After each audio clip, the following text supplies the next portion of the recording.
So here we are. Oh, you have to close the echo. Just there, the second shining light from the right. Just press it. Push it on? Yeah, no, press it. It turns it on. Haribol. You see, that takes away the echo. Yeah. Live. Yes, here we are on the evening in New Braj Dham of the Govardhan Anakut Maha Mahotsav, the great festival of the hill festival. As I was asking, was it there or here that I was asking yesterday, do you know the meaning of Anakut? Last night. Yeah, last night. And everyone knew the meaning of Anna. Not good. Foodstuffs. But they couldn't figure out what was the meaning of Kut. Kut means hill.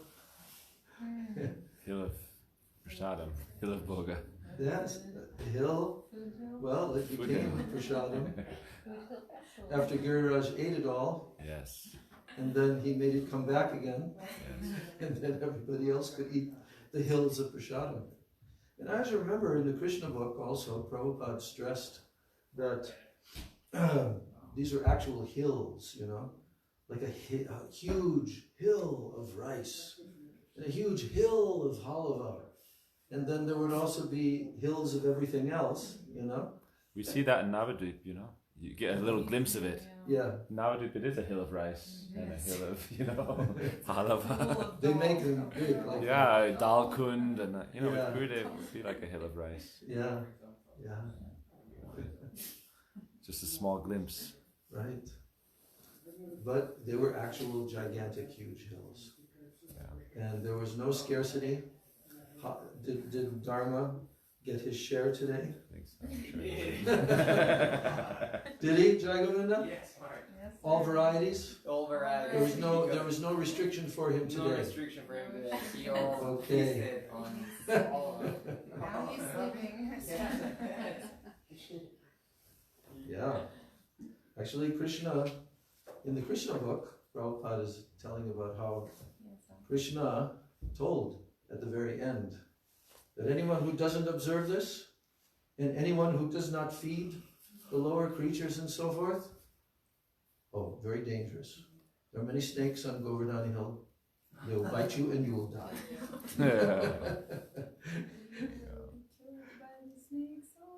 Oh, really? That's the song. Oh my God. Let's hear the song. Let's hear the song. Come on.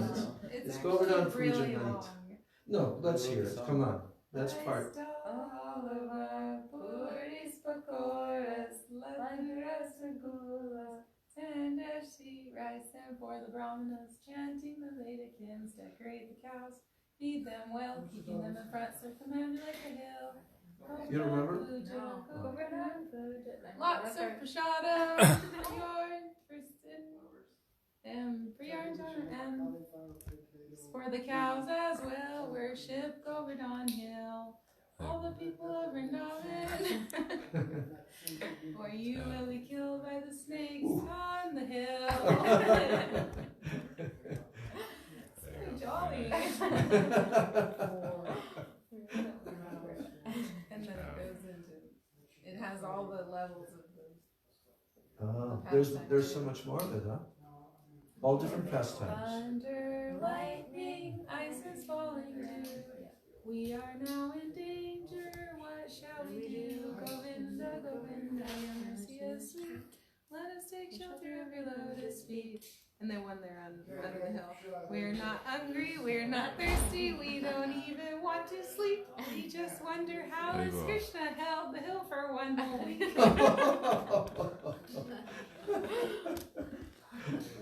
All glories to the devotee songwriters. Ah. I don't know who did that one. I don't think that one. Gurave Gaurachandraya Radhikaya Tadalaye Krishnaya Krishna Bhaktaya Tadbhaktaya Namo Namaha. Ajnanatimirandasya Jnananjanashalakaya Chakshurunmilitam Yena Tasmai Shri Gurave Namah. Mukam Karoti Vachalam Pangum Langayate Girim Yat Kripatamaham Vande Shri Gurun Dinataranam. Vancha Kalpatarubhyascha Kripa Sindhubhya Evacha Patitanam Pavanebhyo Vaishnavibhyo Namo Namaha. Namo Mahavadanyaya Krishna Prema Pradayate Krishnaya Krishna Chaitanya Namane Gaura Tishe Namaha. He Krishna Karuna Sindho Dina Bandho Jagatapate Gopesha Gopika Kanta Radha Kanta Namostute Tapta Kanchana Gaurangi Radhe Vrindavaneshwari Vrishabhanu Sute Devi Pranamami Hari Priye Angashyamali Machata Viravito Mandi Kritendi Varam Jadyam Jagudarochisham Vidadatam Pattam Varasya Shriya Vrindaranya Nivasanam Hridila Saddama Viramodaram Radha Skandani Veshitojjala Bhujam Dhyayem Damodaram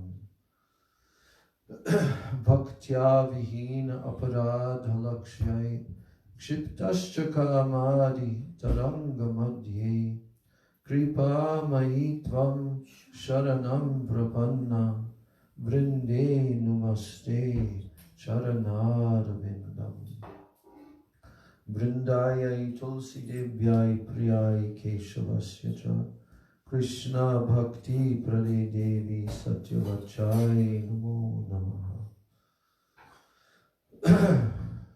Panchatattvatmakam Krishnam Bhakta Rupa Swarupakam Bhaktavataram Bhaktakyam Namami Bhakta Shaktikam Shri Krishna Chaitanya Prabhu Nityananda Shri Advaita Gadadhar Shivas Adi Gaur Bhakta Vrinda Hare Krishna Krishna Krishna Hare Hare Hare Rama Rama Rama Hare Hare Hare Krishna Krishna Krishna Hare Hare Hare Rama Rama Rama Hare Hare. My Dandavat pranams, my Shraddha Pushpanjali at the lotus feet of my most worshipable beloved Gurudev. Nitya Lila Pravishto Vishnupad Paramahansa Asto Tarasata Sri Srila A.C. Bhaktivedanta Swami Maharaj Srila Prabhupada, who gave the pastimes of Krishna to the whole world, who gave the Govardhan Puja festival, introduced that to the whole world, and brought the whole world to Braj Vrindavan. So much of a debt we all owe to him, and his beautiful presentation of the 10th canto of Srimad Bhagavatam, Krishna book, the all-time classic presentation, never becomes even slightly old, always fresh.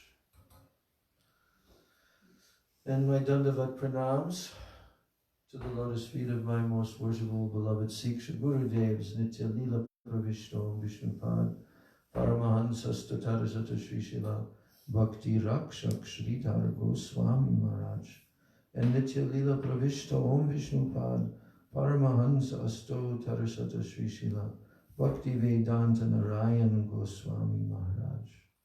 Both of these personalities, they enabled all the Vaishnava community who took shelter of their Harikatha to begin to enter into all of the unlimited transcendental nectar coming from 6 Goswamis who were the direct disciples of Sri Chaitanya Mahaprabhu, coming in the line of Sri Sarup Damodar Goswami, and all of our Rupanuga Vaishnavacharyas in this glorious line. They have all given us unlimited transcendental nectar. So, and especially our beloved Gurudev, Srila Bhaktivedanta Narayan Goswami Maharaj, gave the most essential books for entrance into the path of Rag Marga Bhakti, which is the ultimate sadhan bhajan, to attain Goloka Vrindavan, to attain our eternal relationship with the divine couple Shri Shri Radha and Krishna, to attain our eternal good fortune. He helped our previous acharyas to chalk out this path for everyone. And he personally demonstrated it all in his travels all throughout the world. So we have unlimited debt to our Gurudev and our Guru Varga. And my Dandavat pranams to all the Vaishnavas and all the Vaishnavis. Shri Shri Guru Gauranga Gandharvika Giridhari Shri Shri Radha Govinda Ji Ki.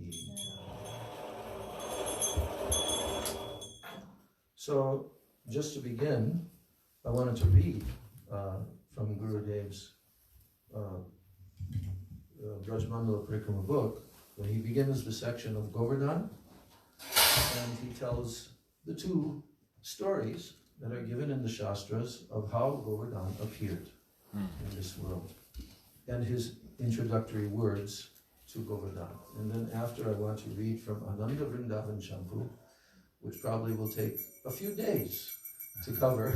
The conversations, just when the Brijvasis took shelter under Govardhan, what transpired underneath Govardhan during that 7 days, and how they came out and how they all felt. This is such a beautiful narration. And so, have some time, we'll try to cover that. So, but just now, this short introduction. Giriraj Govardhan is situated some 14 miles west of Mathura. We always take the bus, don't we? From Mathura to Govardhan. Sri Krishna protected Braja by holding the enormous Govardhan hill on the little finger of his left hand for 7 days, thus shattering the pride of Indra.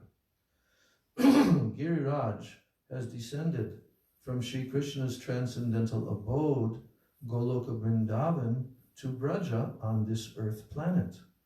He came with secluded bowers, caves, pure lakes and ponds, and various minerals like red ochre, gairika, that are useful in the service of the divine couple, Shri Radha Krishna.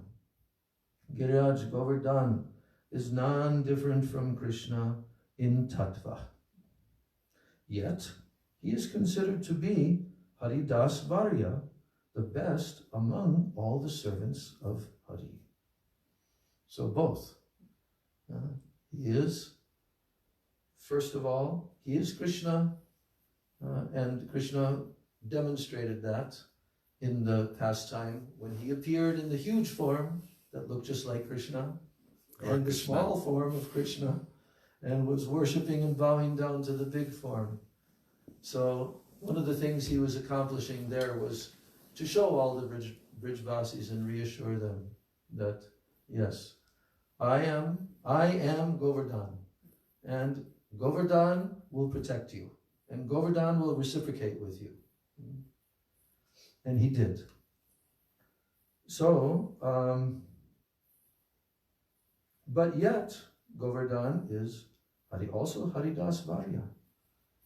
So in one sense, he's a devotee, the greatest amongst the devotees, verified by Srimati Radhika herself.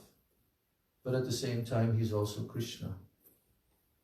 Then we also hear Srila Gurudev he quoted a particular shloka. I'm not quite sure if it's from like the Garga Samhita, perhaps, I'm not sure, maybe you remember. But how Giriraj has manifested from the heart of Srimati Radharani. Do you remember any shloka telling that? We will see. I remember the sloka, not the sloka. Yeah. I remember the sloka, not the words. Yeah. It's a beautiful sloka though. There's also a form of Giriraj that shows up different than the mountain or Shalagram. Like a Didi. yeah, like does he show up in a form ever that is like directly interacting, like what is like Humanoid. the mountain itself speaking to them, like manifests a face underneath to speak to each individual or to Indra. How is that described? I don't remember The any interface, pastime where he basically. took What a is the human, interface? a human form. I don't remember any pastime of that type. Yeah. It's an interesting question. Mhm. How is that connection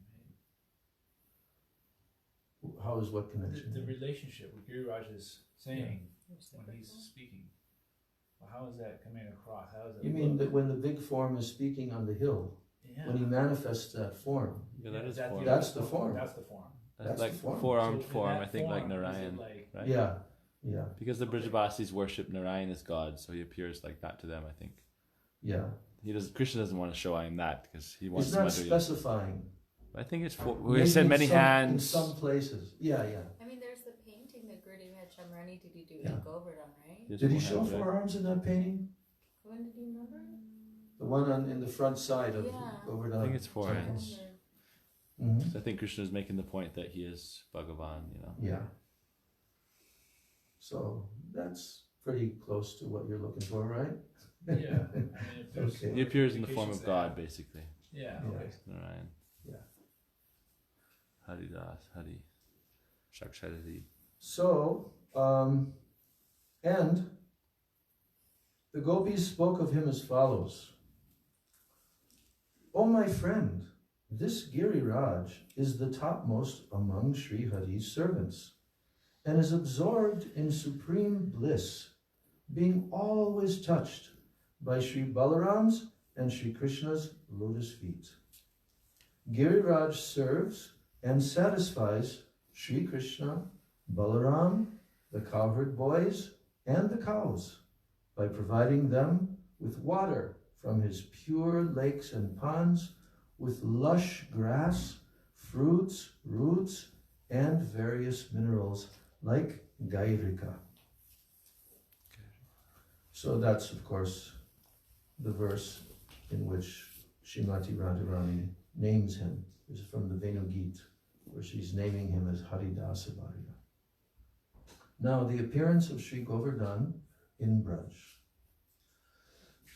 According to the Adi Varaha Purana, during the advent of Sri Ramachandra, monkeys and bears all brought large rocks and stones from many places to construct a bridge across the ocean.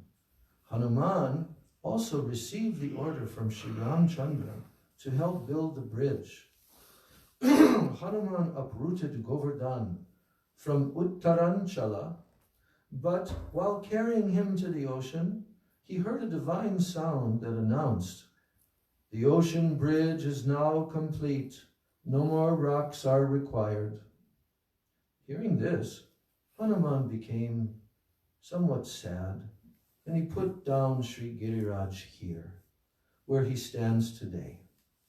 Giriraj also became unhappy and said to Hanuman, "You have deprived me of the touch of Sri Ram's lotus feet. I will curse you." "Please forgive me," Hanuman replied, "and in the next Dwapara Yuga your desires will be fulfilled. And at that time the Supreme Lord Sri Krishna will stop the worship of Indra and worship you instead. An angered Indra will try to destroy Braj by unleashing his thunderbolt and by sending torrential rains. At this time, Sri Krishna will hold you on his hand to protect Braja. In this way, he will fulfill your desire." Upon saying this, Hanuman leapt into the air and arrived at Sri Ramchandra's side by the aerial pathways. After narrating the whole incident to him, Sri Ramchandra said, all the rocks that have been assembled to build the bridge have been delivered by the touch of my hand. By the touch of my feet. But I shall fulfill the desires of Govardhan by holding him on my hand and touching him with my whole body. So at the close of Dwapara Yuga, I shall take birth in the dynasty of the Yadus and make Govardhan famous as the best servant of Hari by herding the cows with my sakhas on his slopes and by enjoying with my beloved gopis in his kunjas. So there you go. This is the evidence, the praman, from the Adi Varaha Purana. Now the Garga Samhita, we have that book. Have you ever gone through that book? It's very interesting. It gives many different descriptions of Krishna's demon-killing pastimes and so forth in a very different way than is told in the Bhagavatam. So what we're told is that this could be in a different kalpa, in a different kalpa. Now, yes. So once, in the course of his wandering, Pulastya Rishi reached Dronachal hill.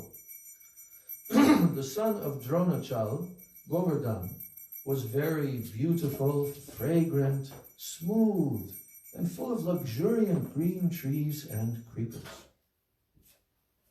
So Pulastya Rishi desired to bring this Govardhan to his place of residence, Kashi, because there was no such hill there on which he could peacefully perform his sadhan bhajan. Then he asked Dronachal to give his son Govardhan to him for this purpose. Dronachal could not refuse as he feared being cursed. So Govardhan agreed to go on the condition that if Pulastya put him down somewhere along the way, he would remain there and not move again. So the sage accepted his condition and by mystic power kept Govardhan on his palm as he proceeded to Kashi. As they reached Braja, thoughts of Sri Krishna's future pastimes entered Govardhan's mind. Govardhan became so heavy that the sage could no longer carry him, and he was forced to put him down right there.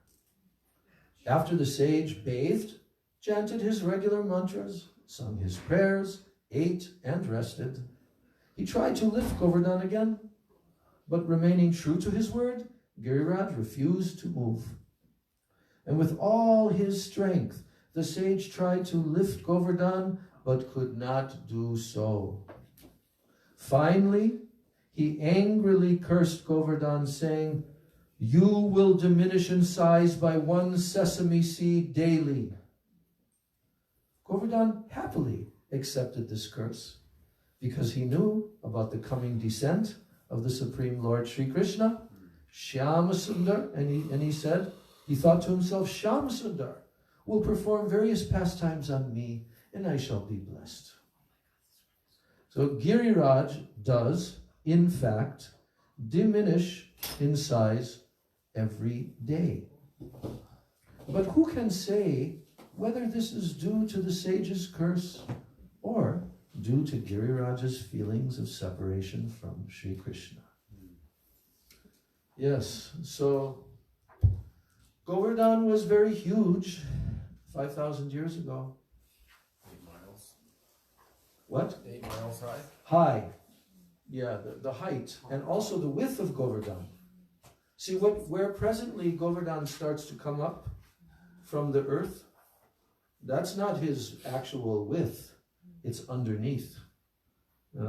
Just like I heard the Hawaiian Islands. They're very big, coming up from the earth, very tall, but that's only a small fraction of their actual height, because it goes all the way down to the surface, to the floor of the ocean. Yeah. So Giriraj actually extended so far, so he was so tall that the shadow of Giriraj, when the sun was rising and so forth, the shadow would go all the way to Mathura. Wow. Yeah.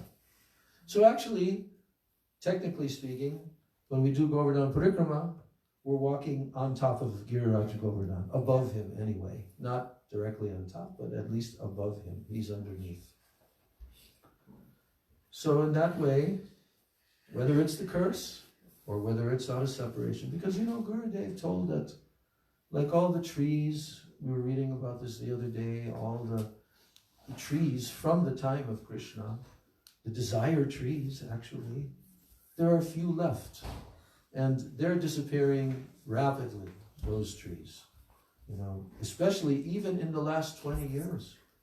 Especially the last 60, 70 years. Because Gurudev told that when he went on Brajmanal Parikrama with his Guru Maharaj, he said there were so many trees and different sections of forests that had a lot of these trees in them. But they've all been disappearing. So we're coming at the end of their manifested presence that we can see with our eyes.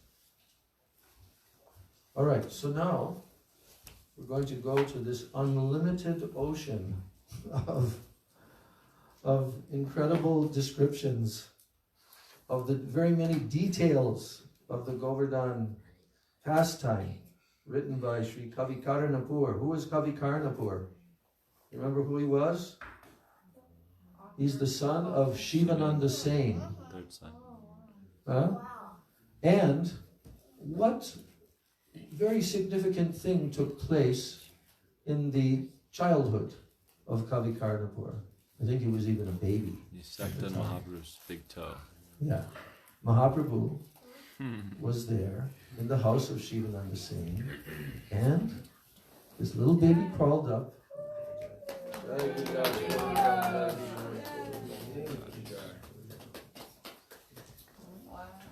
And the baby crawled up where Mahaprabhu's feet were, and he began to suck. Shri Radha Govinda ki jai. He began to suck on the big toe of Gauranga. I mean, that's unimaginable, is it not? Completely, absolutely unthinkable, unimaginable. But this little baby Mahaprabhu allowed him to suck on his big toe. So what happened to that little baby when he grew up? He was so inundated with sweetness, he became the topmost poet.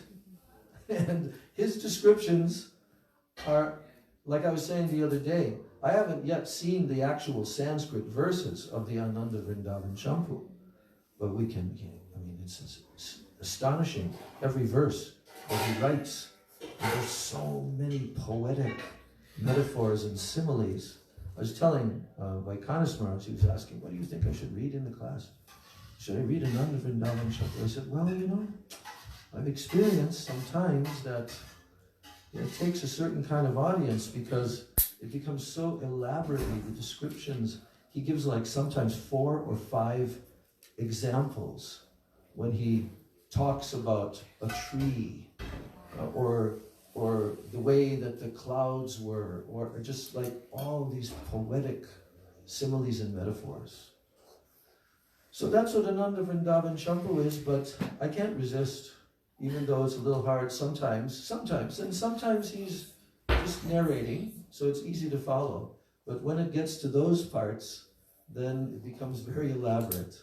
So we'll see, we'll try. All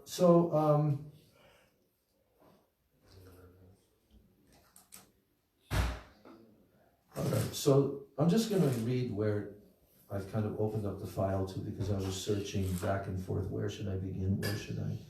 So I'm just going to begin from here. You'll all know at which point this is.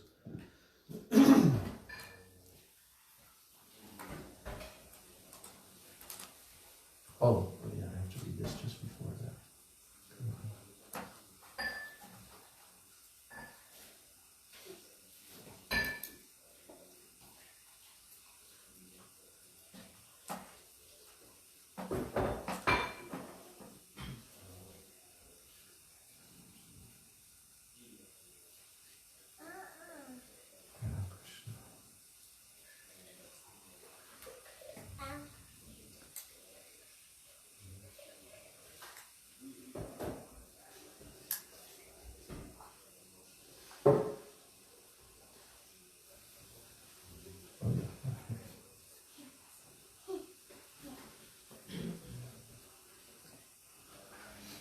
Krishna, who steals everyone's heart, with his charming character, enjoyed the simple, joking words of Batu. Who's Batu? Madhumangal. That's one of his nicknames, Batu. Batu Gopal. So, because Madhumangal he quipped to Krishna. He said, "Alas, alas, O dear friend, killer of the Aga demon, why didn't the foolish creator make every titi as Bratri Dvitiya Titi?" You know what Bratri Dvitiya Triti is? Titi is? I think it's what the tomorrow is that day. When brothers and sisters, the sisters give Raki, they call them? Yeah, and it's in memory of Yamaraj and his sister who? Yamuna. Yes. So, but on that day, everyone gets fed very sumptuously. So, Madhumangal is complaining to Krishna. Not complaining, but just revealing his heart. "Oh brother, whose chest shines with the mark of Sri Vatsa, we count the year in terms of days. So how come you do not have many sisters like Sunanda, who acting as the embodiments of kindness will fill us up like this every day of the year? If this had happened, it would have been a great source of pleasure for us. Yesterday's exciting Govardhan festival has passed. Though heaps of food and drink were offered, and although I am a voracious eater, still I did not enjoy as much as I have today on Bratri Dvitiya." So he prays that every day can be like that. So Krishna, who steals everyone's heart with his charming character, he enjoyed the simple joking words of Batu as he joyfully ate. Then in mutual affection, Damodar and Sunanda, that's his sister, exchanged so much valuable cloth, jewels, and golden ornaments that it astonished the people on earth. Thus, the Bratri Dvitiya celebration ended. Now meanwhile, the demigod Indra developed a headache due to being ignored and forgotten by the Brajbasis. We will now describe how he tried to get relief and revenge by employing excessive rains. While sitting among the demigods, Indra felt sad and distressed, seeing that his sacrifice had been cancelled. Burning with rage, Indra said, "Just see how surprising it is. The intelligence of these cowherd men is just like the animals that they tend." Did you catch that? Huh? They stopped my puja just by hearing a few words from a mere child. Even though many goddesses of learning praise me, those offensive cowherd men did not think twice about giving up my worship. Haribol, can you be quiet back in there?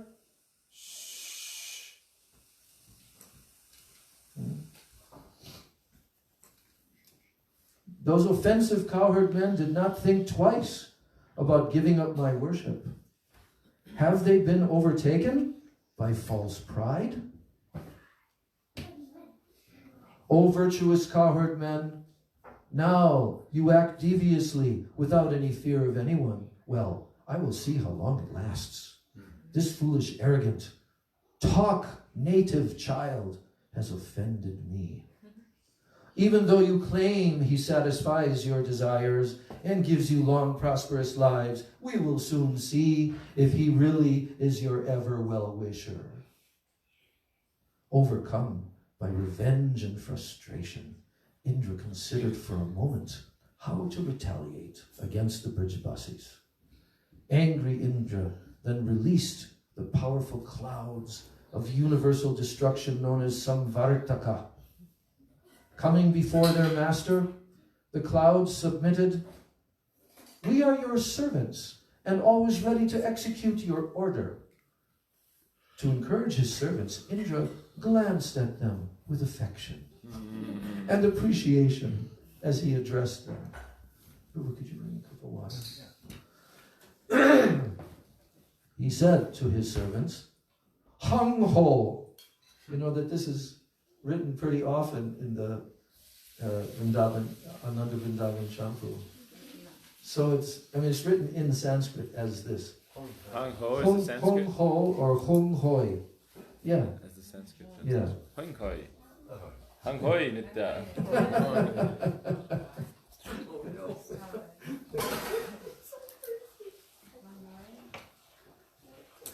Native child is like local boy. Village boy. Okay, Indra told to his clouds, "Hung hoi, O my playful, speedy clouds, who are famous throughout the world for distributing profuse rain. Your pride in your power fills me with strength. Now, make me successful by carrying out my orders. You have the unadulterated mood of destroying the whole creation within you. But this assignment involves only one small region. Go shake the earth with your thunder and destroy the village of Vrindavan with a deluge." Being released from the task of devastating the universe at a particular time, Samvartaka and other servants of Indra proudly stepped forward to accomplish their mission. First, a vast bank of clouds appearing like a huge patch of moss in the sky blocked out the sun and covered Vrindavan in total darkness. Extending from Rasatala to Swargaloka, the cloud covering looked like the smoky breath exhaled by the Naga snakes. Released from their bonds, a few ominous clouds in the sportive mood of breaking the Kedar mountain quickly spread across the sky. These dense, dark clouds appeared as massive as the celestial elephants guarding the quarters of the globe. Another group of dangerous clouds circled overhead.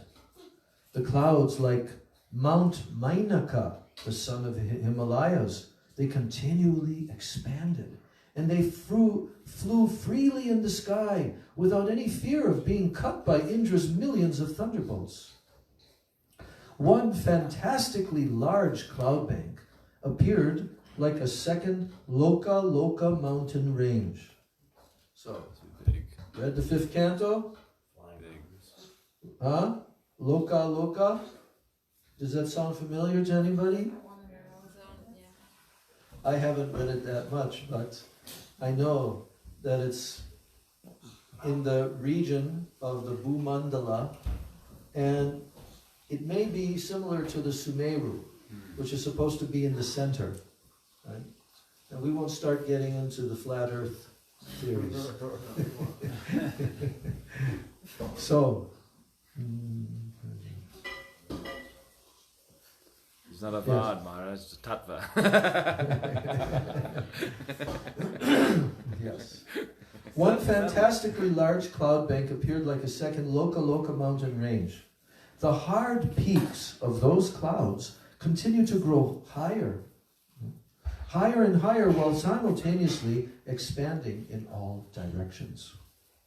When the clouds collected, they covered all the planetary systems in darkness. Even the sharpest axe could not cut through the dense network of clouds that assembled over Vrindavan. The three worlds appeared to be born out of the darkness created by that ever-expanding cloud bank. The covering of the universe turned as black as the soot smeared on the bottom of a pot. However, the universal disturbances and the attack of the devastating Samvartaka clouds had practically no effect on Vrindavan, which continually bathes in the moonlight emanating from Krishna's jewel-like toenails. After earth, water, fire, air, and so on, there is a 10th element known as what? Andha Tamasa, it's called. Deep dark. Andha Tamasa, blinding darkness. That says it's an element? That's what it says here. 10th element. After earth, water, fire, and so on. Wow. Everything animate and inert in the 10 directions appears stupefied by this element. It seemed that no one in the world could see anything. Water dripped from the dome-like covering of the universe. There's some more Praman. Dome. Water dripped from the dome-like covering of the universe. The water drops. Hey. Oh. He needs prashadam. Oh, he needs some prashadam. Need to That slap. is definitely the cure.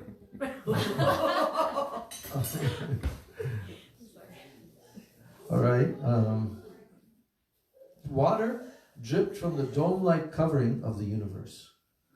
The water drops moved so fast that they formed a continuous stream of water speeding through the universe like a raging river breaking over its dam.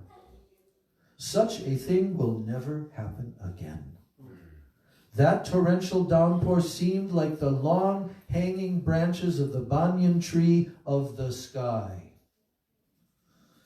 The cows sheltered their calves under the blankets of loose skin on their necks. In fear of the slashing rainwater, the cows kept their eyes almost closed and their tails hanging straight down. And as they shivered uncontrollably from the violent rains, the skin on their backs swelled up. And while standing in this painful condition, they looked toward Krishna for shelter. When the rain hit the horns of the bulls, it bounced off and landed on their thick, fatty humps. Breaking into small, pearl-like drops, it then rolled down their broad, muscular backs. Alas, alas! The fierce rainfall angered and tormented the bulls.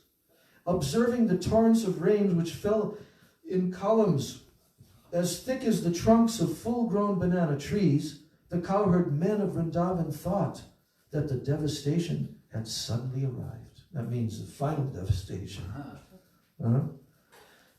Terrified and weakened, they approached Krishna, who makes everyone happy. Full of pain and agony, they said, "Oh, Krishna, you always save us and give us happiness. Now we are in great danger. Since you are the Lord of Gokul, you should immediately protect us. Look, look, the flashing lightning bolt appears like the forked tongue of an angry snake. The pounding hailstones are pulverizing the life out of the trees. The lightning bolts entering the water seem like the brilliant fire emitted by mythical hydras." You know what a hydra is? Yeah. Wow, So- that's- Multi-headed dragon snake serpent. Right, they're in the Greek mythology, right? like Hiranyakashipu, when you cut off a head, another one grows. Yeah. The clouds roared ferociously as they released torrents of rain as thick as massive columns. Well, we've never seen anything like that, have we? I mean, I remember a few rainstorms, especially in Mayapur sometimes, when it whips up and it just gushes. But columns? Pillars? No. So, the vast sheets of water are increasing in volume like the ocean of devastation. The earth is quickly submerging in the flood, and we cannot distinguish the high ground from the low. Just look around and see for yourself. The Surabhi cows use their own bodies to protect their calves from the pelting hailstones. With their tear-filled eyes, they are speaking to you, O Krishna. Once you saved us from the devastating forest fire, so please save us from this terrible rainfall. Everyone say, Krishna, please save us. Krishna, please save us from this terrible rainfall. from this terrible rainfall. Once you saved us from the devastating forest fire. Once you saved us from the devastating forest fire. Then they continued speaking to Krishna. Look at the condition of the bulls. Upon hitting their humps, the heavy hailstones are being ground into pieces and scattering on the ground like pearls. Their eyes reddened in rage. Bulls raised their heads to look angrily at the clouds. Their faces and bodies are completely drenched in water. Aha! How much they are suffering. This devastation seems like the personification of a big anartha, which we cannot remove. You know about that kind of anartha? Huh? Only you can deliver us. Therefore, we surrender unto you. We are your loving kinsmen, so please save us. Then after hearing their anxious pleas and seeing the distress of his cows, Krishna, whose blossoming lotus eyes are beautiful to behold, considered, this must be the work of the angry Indra. In a compassionate voice, sweeter than honey, Krishna consoled his family and friends. Do not be afraid. Actually, this trouble is as significant as a hunger pain is to one who has just consumed a sumptuous feast. What did he say? Neenamani? You have hunger pain at that point? Do you ever feel hungry? Do you understand what he said? Tell. Feel hunger pain as soon as you finish the feast. Right. Because how is it possible to feel any significant hunger pains? Today, after we finished Prasadam, did you feel any hunger at all? No. So Krishna's telling the Brijvasis, he said, this trouble, it is as significant as a hunger pain is to one who has consumed a sumptuous feast.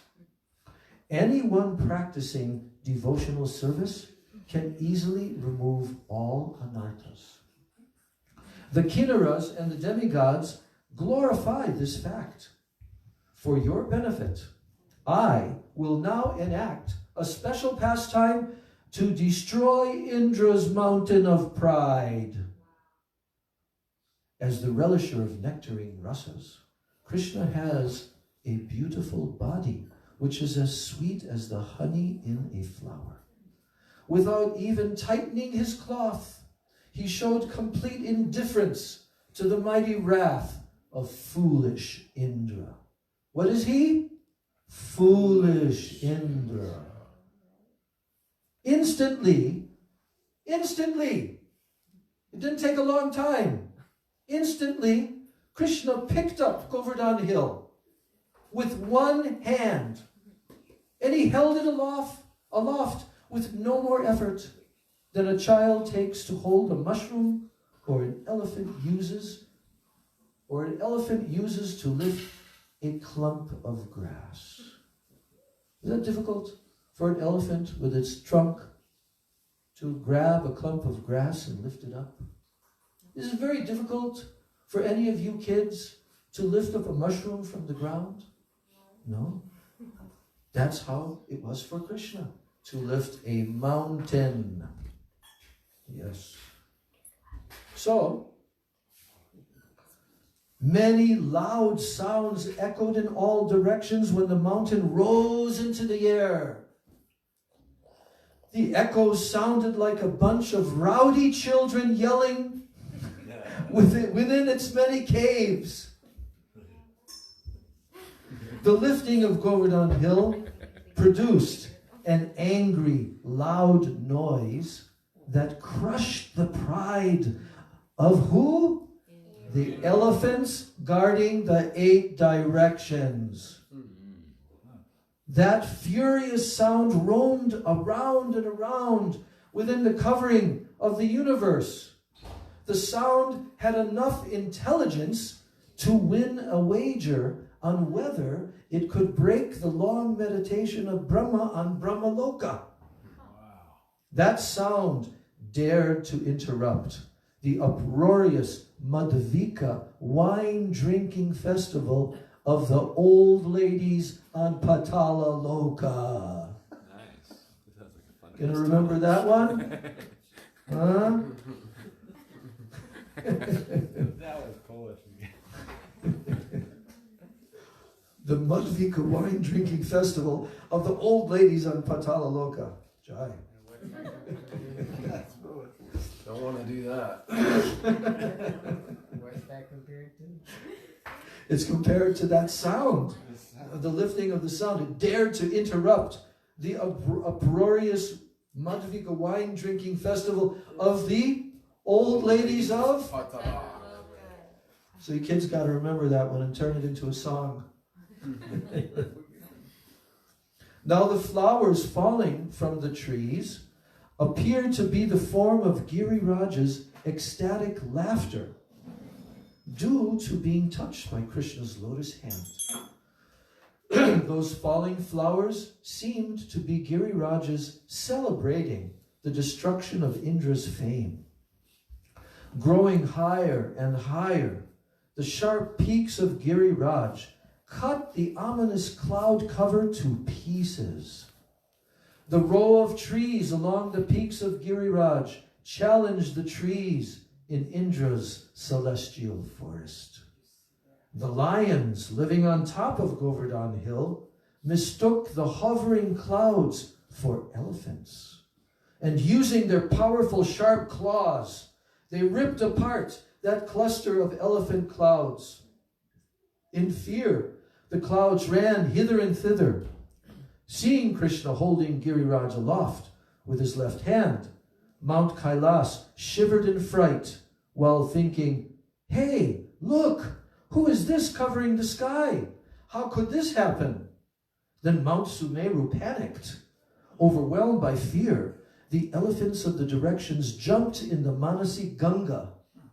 Giriraj served Gokul as a jewel-bedecked umbrella. Giriraj served Gokul as a jewel-bedecked umbrella that could not be moved by the fierce winds or pierced by the razor-sharp lightning bolts of Indra. Balanced on the beautiful emerald pole of Krishna's raised arm, Giriraj cast a pleasing radiance upon every one. The glimmering rain shower coming down on all sides seemed like streams of dripping pearls. It's okay, go on. I mean, if you want, Marsh, I can do the arti behind the curtains, and then so that way we can continue the description. No, I think the devotees, they want the arti. But give me 5 more minutes. Yeah, no problem, Marsh. 5 or 10 minutes, because it's coming now to the point where Krishna invites No problem. the Brijbasis. While holding Giriraj in one hand, Krishna, whose wonderful behavior illuminates the world, spoke convincingly to the cowherd community. Mago! You know what Mago means?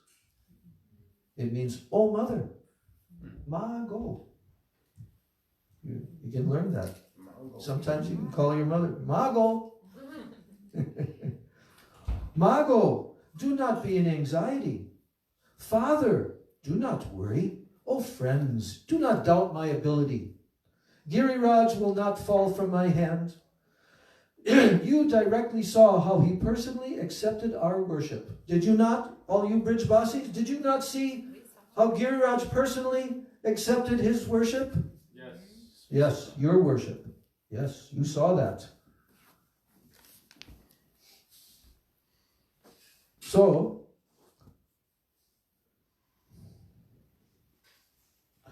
is it then difficult for him to remain suspended in the sky? You think? that Giriraj, it's going to be a difficult task for him to lift himself up and suspend himself in the sky? Krishna's asking all the Brajbasis. Although Giriraj appears to be a huge immovable mountain, he is transcendentally situated beyond the doubts and the comprehension of this material world. Look how light he is. Even a child like me can easily pick him up.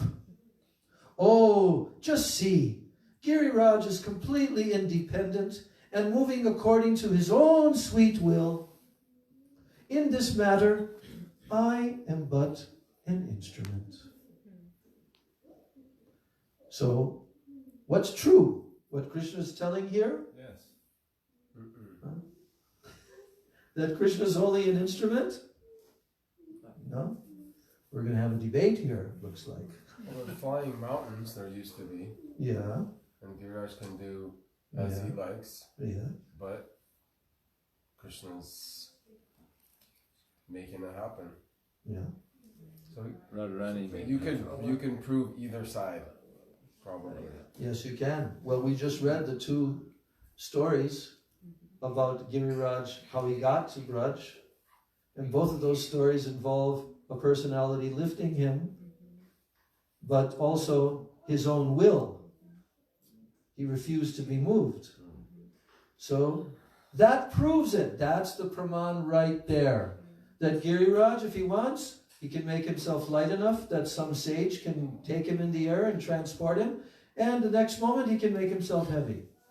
I disagree. I think the Giriraj can't fly because Gurudev, he said once that they used to be able to fly, but then someone modified them. I think that's actually the old grudges that Indra a long time ago in order to like eliminate competition, he said mountains can't fly, and it was like but here it sounds like Krishna's trying to say no, mountains can still fly and Giriraj can do anything, but see, Krishna picked him up, at least appeared to pick him up, and also like same with Hanuman and Pulasta, they both pretty much appeared to have picked him up. We don't actually have any evidence anymore of any mountains currently flying. Well, that's not the debate, whether there are mountains that fly or currently fly. You said it. You said that actually Giriraj is a form of Krishna, and he has independent will, and through the pastime and all that stuff, he's serving by his own independent will. Great personalities also can become light as a feather and heavy as... So there's also that mystic for Anima, Laghima, right? So if he becomes very light, then he could very easily be... Yeah. In the description it said he wanted to serve Gokul like a jewel on an umbrella. Yeah. So Giriraj is shy. He doesn't want to look like he's flying, but he can still do it. And that's what Krishna's saying, like, come on. You think I could pick up? But then there's like a dubious argument coming from Krishna. He's known to pick up heavy But things. to see, the real question here is that Krishna is saying Giriraj is completely independent. Yeah. And he's moving according to his own sweet will. In this matter, I am but an instrument. Is there truth in that? Does Krishna lie? Yes. Is there also truth that Krishna is lifting him? Yes. Both are true. Or Padmanabha. Yeah. So, therefore, Krishna says, therefore, you should collect all your property and come under the mountain. There is no difference between the village of Vrindavan and this valley below Giriraj. Be happy and stay here peacefully. At the end, the kalpa of the kalpa, everyone in creation gives up their gross bodies and they live within the abdomen of Narayan in their subtle bodies. Remember when you were there? Nope. At the end of every creation. We've been there a lot of times before. So at the end, so staying there in their subtle bodies within the abdomen of Narayan, however, you could not enjoy as much fun as you can by living here within the belly of Giriraj. Slumber party. And when I lifted, now Krishna's telling here, he's describing how nice it's going to be. When I lifted the hill, huge chunks of earth fell off the bottom, and they formed a natural boundary wall around the perimeter of Giriraj. This wall will keep out the torrential rains Forget about your pleasure gardens and your attachments to your former residences. Let this place become the source of joyful pastimes for the cows, gopas and gopis. The string of Govardhan Dhari's reassuring words resembled an elegant necklace made from the nectar of his voice. Immediately, the elderly gopas felt completely pacified by Krishna's sweet words, and taking their wealth, sons, wives, cows, and priests, who felt immeasurable happiness and beamed with matchless beauty, they entered the splendid valley beneath Giriraj Govardhan, and taking shelter there, they all filled with surprise, and they smiled with delight. They clearly saw that the valley beneath Govardhan, which dazzled attractively in the light, could easily accommodate all their innumerable cows, animals, family members. The valley brimmed with gratifying sense objects to see, touch, taste, and so on. That divine place was the very ornament of the earth. Its purity and opulence exceeded the wealth of the subterranean heavenly planets. You can read that in the 5th canto. The planets like Sutala, fields of rich green barley spread in all directions, and many lakes full of crystal clear water stood here and there. The cows stayed near the border of the improvised town and pastured on fields full of fresh green grass. The Brijbasis stood around peacefully in different groups. Some cowherd men mixed with the Brahmins, and the elderly married ladies stayed with their daughters. Radhika and other prominent young married gopis gathered beside them. Krishna's intimate friends like Batu remained by his side, and Nanda, Yashoda, and Balaram stood slightly in front of him.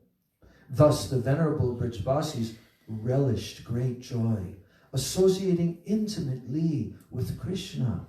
They no longer felt any fear or discomfort from Indra's deluge, which threatened to destroy the whole world. The rain falling from the roaring clouds sounded like water pouring from the mouths of many large water pots. Although situated in different directions, although the Brijbasis were situated in different directions, they gazed to their heart's content at the gorgeous lotus face of Giridhari, the lifter of Govardhan Hill. Each devotee saw that Krishna was looking directly at him. Feeling relieved, the illustrious Brahmins offered blessings to the blissful younger brother of Balaram.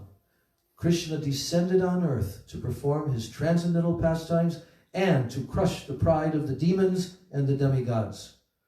While holding up Govardhan Hill, Krishna was surrounded by all his loving associates.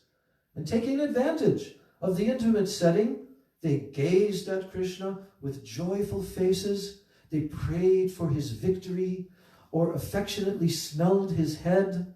Being saturated with parental affection, Mother Rohini firmly embraced her son Balaram, who always gives immense pleasure to his parents. And both the submissive gopis and the contrary ones like Radhika smiled blissfully while looking at Krishna with love-laden glances. The gopis always play with Krishna, and they enjoy love sports in the forests of Vrindavan. So while gazing upon him, they looked like thirsty chakori birds, continually drinking the ambrosial radiance of his moon-like face. What did the gopis look like? Thirsty chakori birds, continually drinking the what? The ambrosial radiance of his moon-like face. That's a good sentence for a song. So while with unblinking eyes, they took Krishna within their hearts and lovingly embraced him. And during the festival of lifting Govardhan Hill, everyone tasted the greatest ecstasy. So after this sentence, now comes the dialogue. And that goes on for a number of pages. But now we'll keep to the schedule. And we will again, tomorrow evening, we will read the remaining portion of this Govardhan Leela pastime from Ananda Brindavan Champu. Gaur Premananda. Shri Giriraj Maharaj ki jai. Shri Govardhan Dharana Leela ki jai. Shri Brijbasi Gana ki jai. Gaur Premananda.